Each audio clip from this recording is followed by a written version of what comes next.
First of all, it settles the legal issue.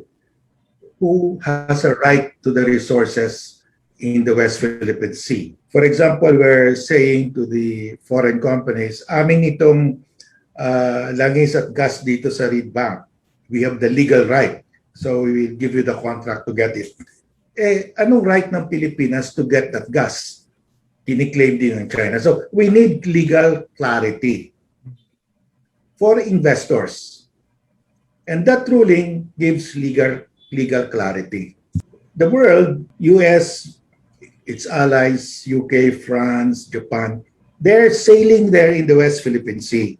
Mm-hmm. They're telling China under the arbitral award, this is the exclusive economic zone of a coastal state. In the exclusive economic zone, we can sail, we can conduct naval drills, you cannot stop us. So they're actually enforcing the award. They're using the award to show to China that this is not yours. Without the US, without the arbitral award, China will be there and nobody will stop them. That is actually enforcement of the ruling. That's the strongest enforcement of the ruling. Alam mo kasi sa larangan ng international law, may tinatawag tayong sources of law at ang mga desisyon ng mga arbitral tribunals under the UN Tribunal of the Law of the Sea are subsidiary sources of international law. Ibig sabihin, nagbibigay sila ng ebidensya kung ano talaga ang applicable norm ng international law at dito sa award na ito, sinabi ng hukuman, walang basihan ang historical claim to waters. Yung ilang mga artificial isla na itinayo ng China ay nasa exclusive economic zone natin na dahilan na ito ay illegal din dahil sa EEZ, tanging ang coastal state lamang ang may karapatang magtayo ng artificial island. Sana naging malinaw kung bakit tayo nag-arbitrate. Kasi pinag-aawayan sa Scarborough Shoal, pareho tayong nagsasabi isla.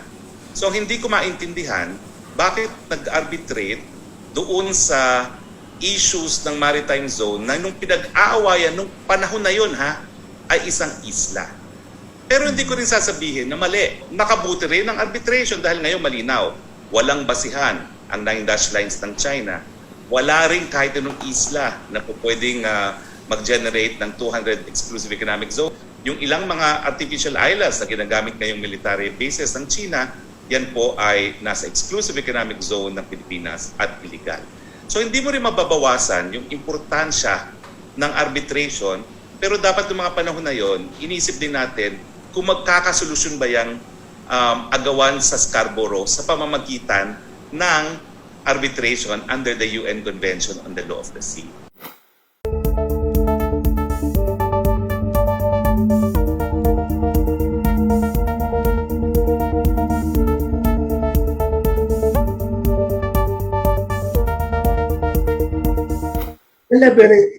The leverage is the arbitral award. Use it, invite the naval powers to sail in the West Philippine Sea.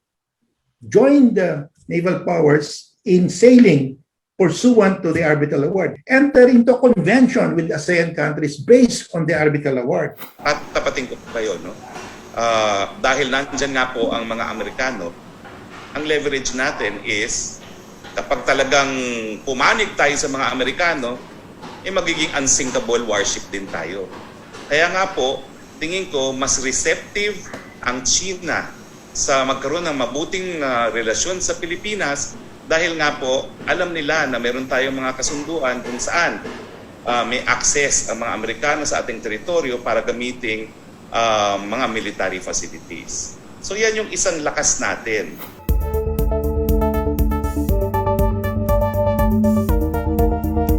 China is only in possession of 8 geological features in the Spratlys and 1 in Scarborough Shoal. Maliit lang yan if you consider the physical space and the territorial sea. Less than 7% of the West Philippine Sea. That is what they actually possess and control. We should never say China is in possession or in control of the West Philippine Sea because factually, legally, that is not correct. We are conceding more than what China is claiming. We are echoing this President Duterte, but that's incorrect, totally incorrect. We can go there anytime we want in the West Philippine Sea. The US, their warships can go there anytime. You have to be very specific when you talk because it gives the impression that hawak ng China yung West Philippine Sea. Hindi. When we go to Scarborough Shoal, inside the lagoon or a little bit outside, doon tayo hinihinto. But if we go outside, wala. They don't stop us. But they also fish there, but they don't stop us. Well, alam ko po, hindi dapat ito dinidebate. Kasi bagamat ang mga nanggaling na mga salita sa bibig ng presidente ay possession ng West Philippine Sea, palaging nakakabit ang pangalan ni Albert Del Rosario, palaging kakabit yung katanungan, sinong dahilan kung bakit nawala sa atin ang West Philippine Sea. Ang tinutukoy po ng presidente, Scarborough Shoal. So, sino nakaposes ngayon? Sino nakapwesto sa Scarborough Shoal? Ang China. Pero, hindi natin masasabi na mayroong isang bansang nakaposes or in possession ng napakalaking karagatan na tinatawag nating West Philippine Sea. Meron tayong mga hawak na isla, merong hawak na isla ang Vietnam, may hawak na isla ang China, may hawak na mga isla ang Taiwan, at meron pang hawak na isla pati ang Malaysia at Brunei. No? So, walang bansa na makakasabi na sila ang may possession ng buong West Philippine Sea. Lahat ng mga claimants merong possession over a portion of West Philippine Sea. Pero, meron din talagang karapatan ng freedom of high seas dahil wala rin namang isang bansa na makapagsasabi na meron man lang silang sovereign rights sa kabuuan ng West Philippine Sea.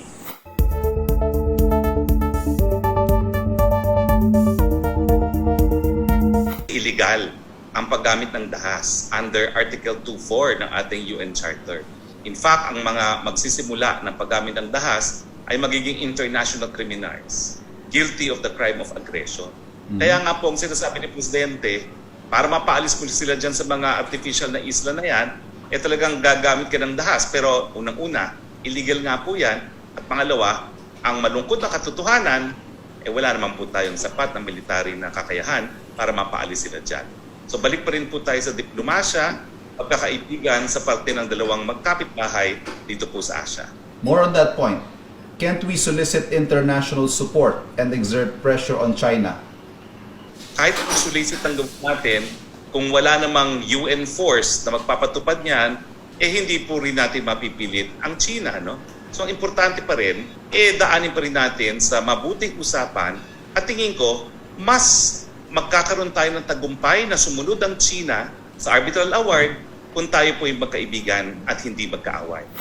Pag nangisda ka, you're not doing a confrontational act. You are not doing an aggressive act because if we go there to patrol so that we will prevent poachers from fishing in our EEZ, that is our legal right under international law. We are exercising a legal right. That is not aggressive. That is not confrontational. That is not aggression. The Chinese will not declare war on us because we have the Mutual Defense Treaty. The Chinese is avoiding at all costs to fire on Philippine Navy ships because they don't want the Philippines to invoke the Mutual Defense Treaty. They don't want the US to intervene legally in the dispute. Vietnam, Malaysia, Brunei, they enforce their fishing rights. Pinagbawalan nila ang mga Chinese fishermen. Pinapasabog pa nila, sinusunog nila ang Chinese fishing boats na nahuli nila. Wala namang gera, hindi naman sila ginigera.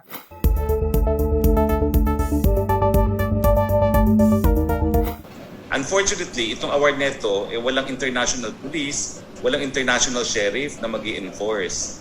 Pero meski meron man, ang sasabihin lang ng international police at international sheriff, wala kang karapatan na umangkin on the basis of the 9 dash lines kasi walang legal na basehan yan, 9 dash lines na yan.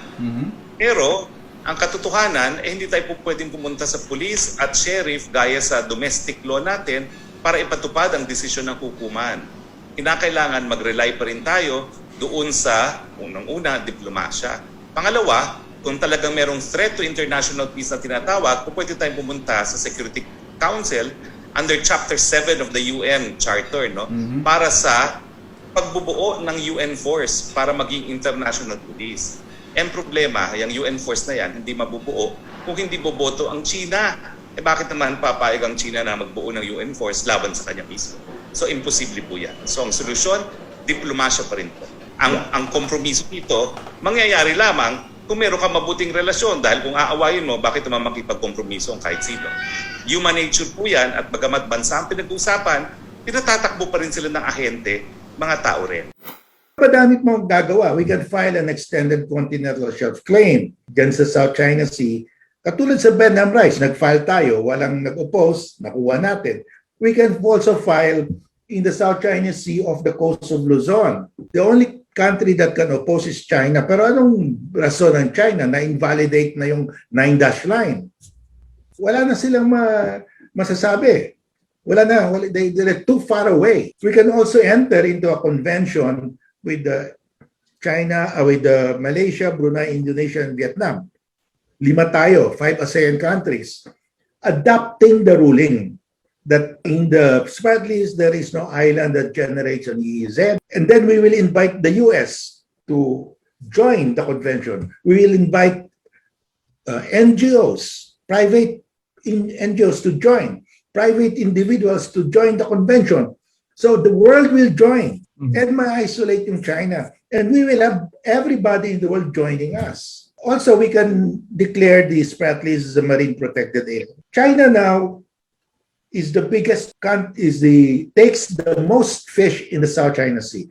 China takes 50% or more of the fish every year in the South China Sea. They are the biggest beneficiary of the fish in the South China Sea. So it is to their benefit to preserve the Spratlys as a marine protected area. So if we preserve it as a marine protected area, mawala na yung conflict. We suspend our territorial claims for 50 years, 100 years, and allow the Spratlys to be a breeding ground of fish lang. Wala nang military installations.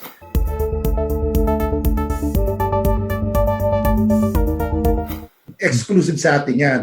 Pero si Duterte, pinayagan niya yung mga Chinese fishermen to fish in our EEZ, which is wrong because the Constitution says the fish in the EEZ is reserved exclusively for Filipino citizens. But outside of Scarborough Shoal, the Chinese compete with us. They also fish. Bawal dapat yun. Yun ang mali. Because President Duterte allowed the Chinese to fish in our EEZ, outside of Scarborough Shoal. Yun ang mali. Again, lilinawin ko, no? Yung arbitral tribunal said na doon sa Scarborough, yung traditional fishing rights must be respected. So, ibig sabihin, lahat ng mga mangingisda galing sa Pilipinas, sa China at Vietnam po pwedeng mangisda. Nangingisda ang mga Pilipino, ang mga Chino, ang Vietnamese, pati po yung mga Malaysians doon sa karagatan nila at syempre pati mga Indonesians. Lahat po tayo nangingisda. Ang problema nga lang, may ongoing dispute. So until ma-resolve talaga yung mga disputed waters at saka disputed land territory na nag-generate ng karagatan, hindi natin malasasabi with finality kung sino talagang tanging meron lamang karapatan. Pero malinaw, kung undisputed part of EEZ yan ng Pilipinas, kailangan pwedeng mangisda.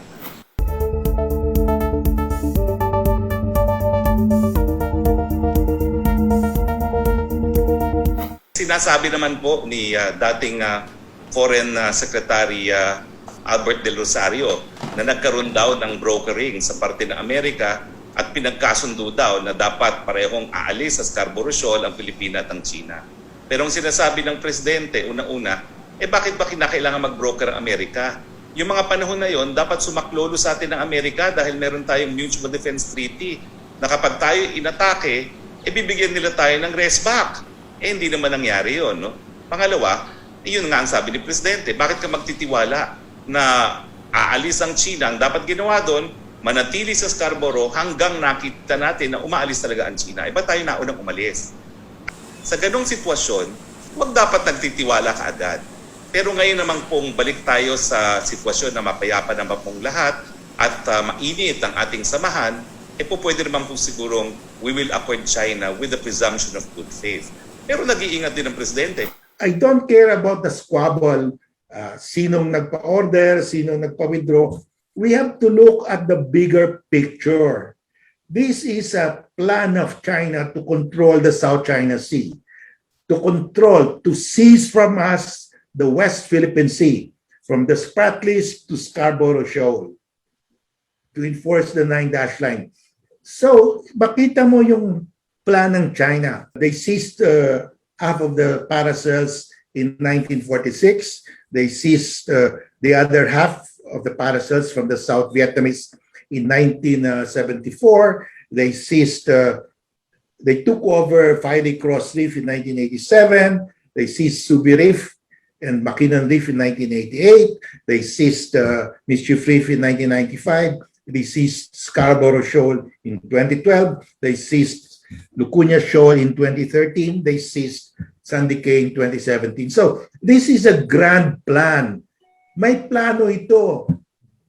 They entrapped us. And we have to see the bigger picture. Let's not quarrel about this. Who ordered the withdrawal? Let us look at the bigger picture. Dinidenggoy na tayo.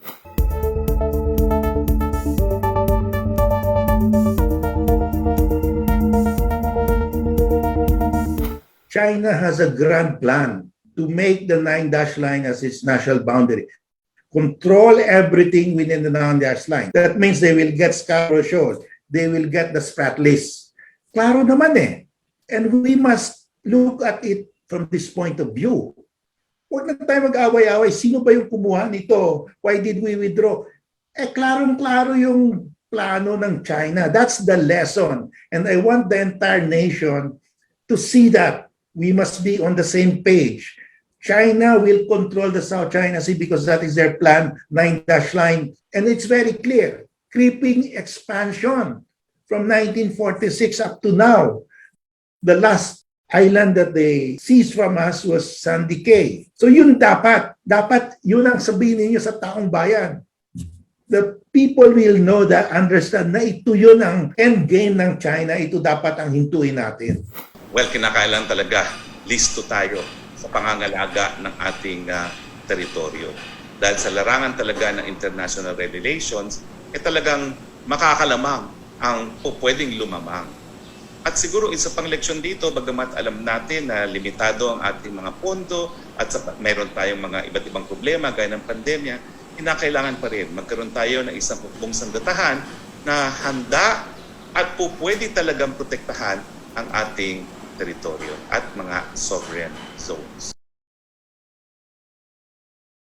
Siniseryoso ng Presidente yung pagmamodernize ng hukbong sandatahan dahil alam niya na bagamat nakikipagkaibigan tayo, matuto tayo sa kasaysayan.